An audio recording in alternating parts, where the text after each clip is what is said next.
Вы глядзіце канал «Свабода Прэміум» і слухаеце радыё «Свабода». З вами Сергей Абламейка. Наш сённяшні госць – доктар паліталогіі, дырэктар Інстытуту «Палітычная сфера» Андрей Казакевич. Добрый дзень, Андрей. Добрый дзень. Давайте падсумуем вынікі першага тыдня агульнанацыянальнага страйку. Хто чаго дамогся? Хто перамог? Ну, гэта цяжка сказаць, конечно, што гэта было, я думаю, мы разумеем толькі значна пазней.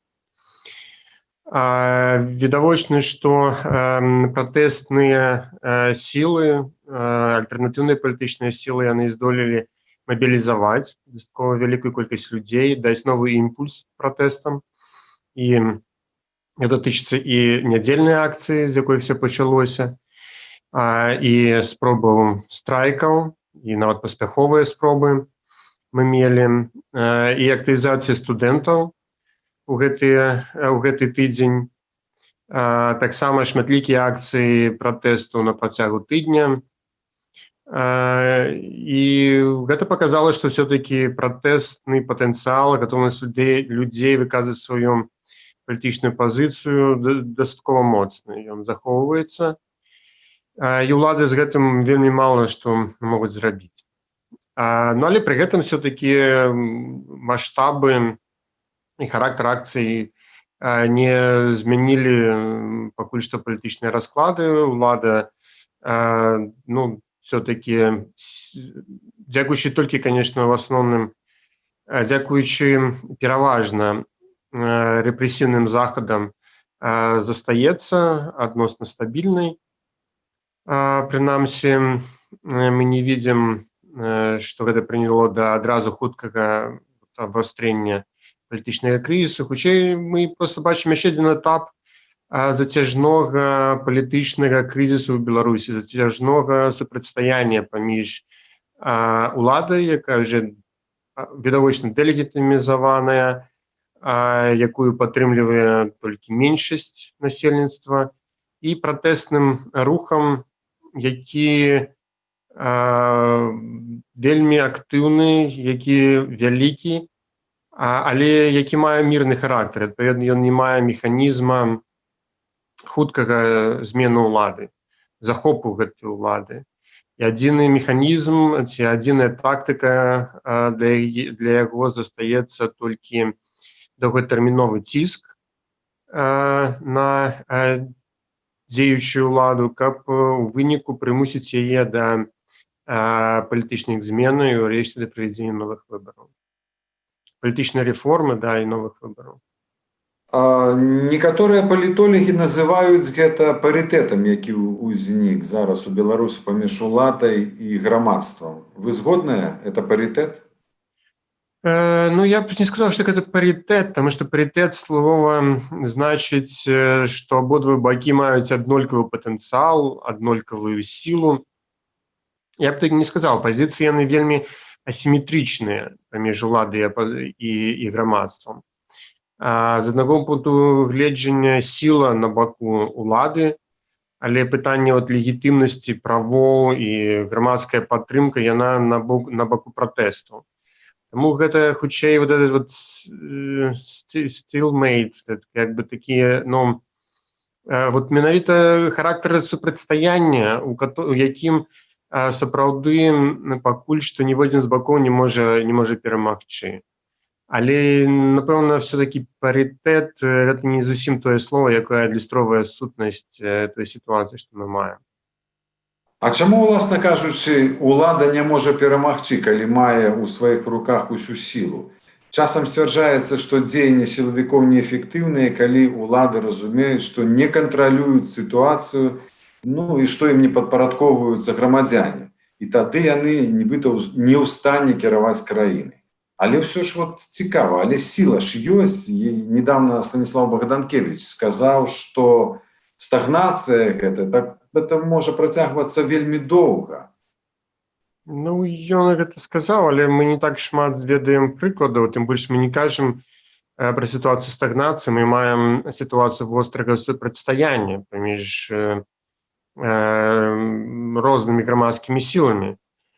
Так, я не думаю, што тут рэсурсы настолькі бязмежныя, таму што гэта, па-першае, вельмі дорага, па-другое, гэта ўсё-такі прыводзіць да дэзарганізацыі дзяржаўнага апарату і вельмі новых працэсаў у грамадстве.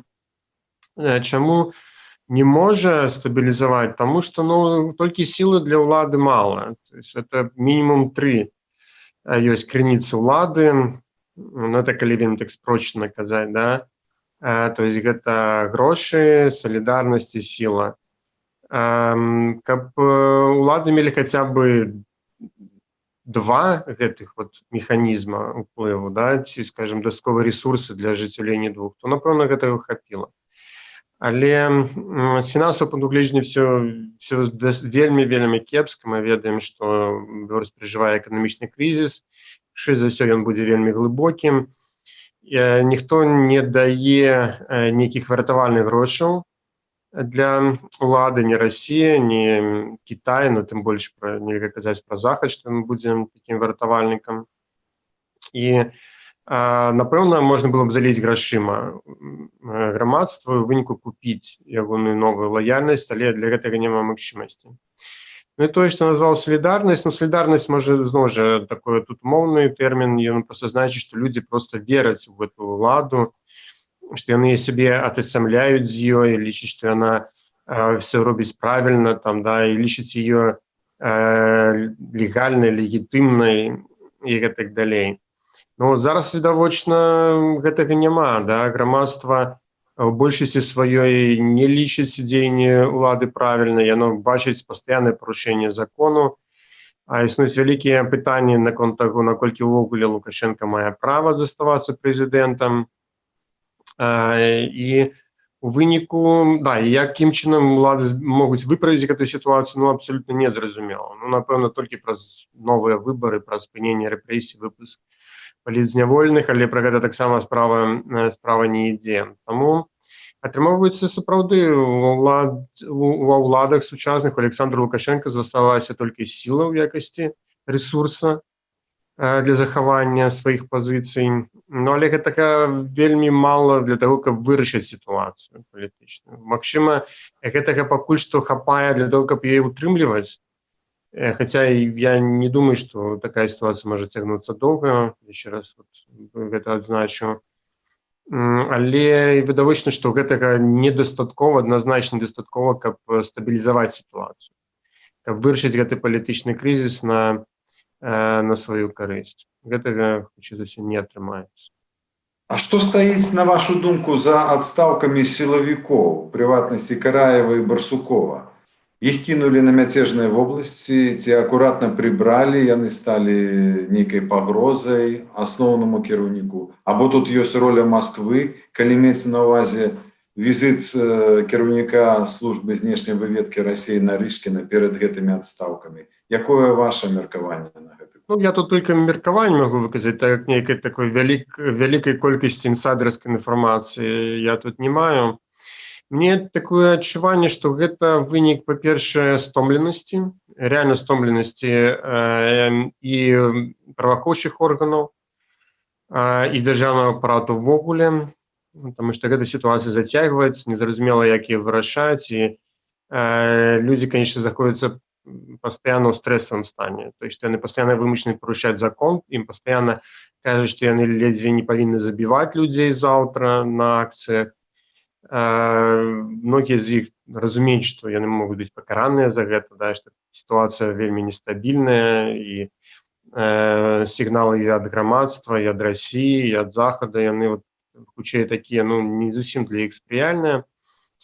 Я гэту ратацыю, не толькі апошняе прызначэнне, але ўсе папярэднія, то есть там перамяшчэнне у кіраўніцтве КДБ, дзяржаўнага камітэта дзяржаўнага кантролю, я б разглядаў бы менавіта як праяву такой стомленасці, да? Як не праяву, а прычынай была такая стомленасць. І плюс, конечно, дэзарганізацыя дзяржапарату ў выніку і гэтай стомленасці, і ўвогуле палітычнай невызначанасці, і неўздольнасці Лукашэнкі, в прынцыпе, прадэманстраваць якасці лідара у такой крызіснай палітычнай сітуацыі.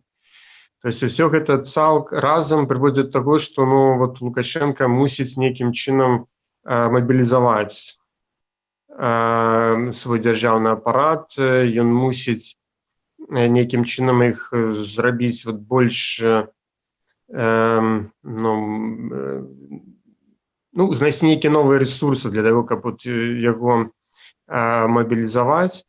І такія вот перастановкі гэта адна з такіх магчымасцяў. Можа прадставіць новыя магчымасці для кар'ернага росту чыноўнікам. Гэта перакінуць іх на іншыя задачы, каб яны, можа, былі не пад такім значным ціскам. Ну вот маё ўражанне такое. Вот па розным такім ускосным, конечно, пераважна дадзеным, і асабліва калі мы будзем браць пад увагу не толькі тое, што адбылося вот сёння там на мінулым тыдні, але і тое, што адбывалася ўсе апошнія 6 месяцаў. Вось я б вот на падставе гэтага зрабіў бы хутчэй такі вывад, што гэта прыкмета, першае, стомленасці, па-другое, дэзарганізацыі. Ну і такія вот перастановкі, гэта ёсць такая, скажем, вот спроба все-таки вернуць, зменшыць гэту дэзарганізацыю і нейкім чынам мабілізаваць і праваахоўчыя органы, і дзяржаўную вертыкаль увогуле. Каардынацыйная рада была створана менавіта для транзіту ўлады. Але калі задумацца над тым, як і калі можа рэальна адбыцца гэты транзіт, то з'яўляецца больш пытанняў, чым адказаў. Шмат хто спрабуе цяпер пісаць пра магчымыя варыянты, але, як на маю думку, ніводзін з гэтых варыянтаў сёння не выглядае рэалістычным. Які варыянт вы бачыце і можаце дапусціць, што можа адбыцца? Ну, варыянт усяго 3. Калі падыходзіць чыста аналітычна, ёсць варыянт улады. Гэта значыць, што ўсе вырашэнні палітычнага крызісу адбываюцца па правілах Александра Лукашенка. Гэта значыць падаўленне пратэснага руху, магчыма ўцягванне ў новую палітычную сістэму нейкай часткі апазіцыйных сілаў, навязванне сваіх правілаў гульні праз змены ў Канстытуцыю. Ну і вот захаванне той мадэлі, магчыма, з нейкімі кастатычнымі зменамі, магчыма, нават адстаўка Лукашенка, але без зменення сутнасці на далёкую перспектыву. Другі варыянт – гэта все-таки перамога пратэснага руху, у выніку якога просто ўлады мусіць сысці, да, і вот весь транзіт будзе адбывацца ўжо па правілах пратэснага руху. І вот на сённяшні дзень, мне падаецца, і першы, другі варыянт неяк малаверагоднымі, прынамсі менш верагоднымі, чым трэці варыянт. Гэта калі транзіт будзе ажыццяўляцца все-таки ў выніку нейкага дыялога паміж уладаю і пратэсным рухам, магчыма, перамоваў і пагадненняў паміж двумя бакамі па тым, якім чынам мусіць выглядаць палітычная будучыня Беларусі. Калі мусіць адбыцца наступныя выбары, якой канстытуцыі будзе кіравацца новая Беларусь пасля Лукашенка, і як увогуле будзе ажыццяўляцца баланс паміж старай і новай уладай. Думаю, што гэта такі найбольш верагодны сцэнар, таму што, як яшчэ раз паўтару, я не бачу ресурсаў, каб улада, прычым пры захаванні Лукашенка, асабліва пры захаванні Лукашенка, змагла б неяк стабілізаваць сітуацыю. Няма ні эканамічных ресурсаў, ні палітычных, ні знешнепалітычных, то есть все вельмі кепска. Да? Но пратэсны рух, ён мірны, там вельмі складаная сітуацыя з лідарствам у ім, і зноў жа не настолькі добрая знешнепалітычная сітуацыя, маецца на ўвазе, што няма, напрыклад, адназначнай ці відавочнай падтрымкі з боку Масквы. Ёсць і іншыя фактары, да, якія все-таки робяць яго на адназначную перамогу малаверагоднай. Таму, напэўна, будзе нейкі баланс дасягнуты ў выніку, назовем это дыялогам, так? Это можа ўключаць сябе і непасрэдна ўжо перамовы палітычныя, і дамоўленасці фармальныя і нефармальныя пра то, якім чынам будзе вырашацца палітычны крызіс. Ну і натуральна, што вырашэнне палітычнага крызісу канчатковае магчыма толькі у выніку новых выбараў і ў выніку палітычнай рэформы, якая магчыма мусіць быць, што мусіць адбыцца, напэўна, адначасова. Ну, прынамсі, я падтрымліваю той ідэі, што новыя выбары прэзідэнта і канстытуцыйны рэферэндум, яны мусяць адбыцца разам, каб проста не губляць час і адразу прыступіць да транзіту ўжо в Беларусі да дэмакратычнага, ці значна больш дэмакратычнага уладкавання, чым мы маем сёння. У интервью «Радио Свобода» 29 кастрычніка помощник Святланы Ціхановскай по міжнародных справах Франак Вячорка сказаў, што на яго думку Лукашенко цяпер шукае шляхі для годнага і выгаднага сыходу. Вы згодныя з гэтым ці не? Ну, я думаю, што ён разглядае такія варыянты, але не тое, каб ён шукаў. Мне падаецца, што ён яшчэ гатовы нейкая колькасць месяцаў змагацца, разлічваючы на тое, што нешта проста само сабой адбудзецца.